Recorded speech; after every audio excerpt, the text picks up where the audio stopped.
Tiger का हुकुम हुकुम tiger का हुकुम Rajinikanth Jailer 2. So Jailer music and music next level అని చెప్పాలి. సో జైలర్ 2 టీజర్ రిలీజ్ అయింది నిన్న. అది ఎలా ఉంది? నెక్స్ట్ లెవెల్ ఉంది. సో కాన్సెప్ట్ చెప్పారు హుకుం.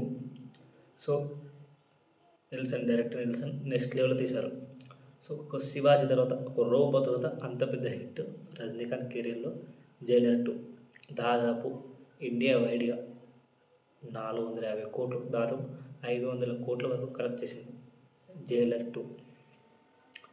సో ఈ సినిమా జైలర్ ఆగస్టులో రిలీజ్ అయింది 2023. సో జైలర్ 2 ఈ ఇయర్లో కాబట్టి ఈ ఇయర్లో మేబీ రిలీజ్ అవ్వచ్చు, నెక్స్ట్ ఇయర్లో రిలీజ్ అవ్వచ్చు. కానీ ఆ మ్యూజిక్ హుకుం మ్యూజిక్ ఇప్పుడు డాకు మహారాజ్లో కూడా మ్యూజిక్ అదిరిపోయింది. తమను చాలా బాగా ఇచ్చాడు. సో జైలర్ 2 అప్డేట్ ఏంటంటే ఈ సినిమా షూటింగ్ స్టార్ట్ అవుతుంది. ఇందులో మళ్ళీ అనిరుద్ధ్ తప్ప వేరే వాళ్ళు ఉండరు. సో క్యాస్ట్ తెలియదు, శివరాజ్ కుమార్ ఉంటాడా లేదంటే మోహన్ లాల్ ఉంటాడా, సో వాళ్ళ క్యారెక్టర్స్ ఉంటే ఉండో తెలియదు. సో వాళ్ళందరూ రజనీకాంత్ కోసం చేశారు ఆ పాత్రలు. మేబీ ఉండొచ్చు, ఉండకపోవచ్చు. సో టీజర్ జస్ట్ టీజర్ మాత్రమే. సో సినిమాలో ఏం ఉండబోతుంది అంటే డైరెక్టర్ అంటూ ఇద్దరు భయపడతారు అంటే దాని అర్థం వాళ్ళు నెక్స్ట్ లెవెల్ ఉంటుంది. సో చంపడం వేరే లెవెల్ ఉంటుంది, బాంబులు బ్లాస్ట్ అంతే. సో ఈ సినిమాలో విధ్వంసం చూపిస్తారు పక్క.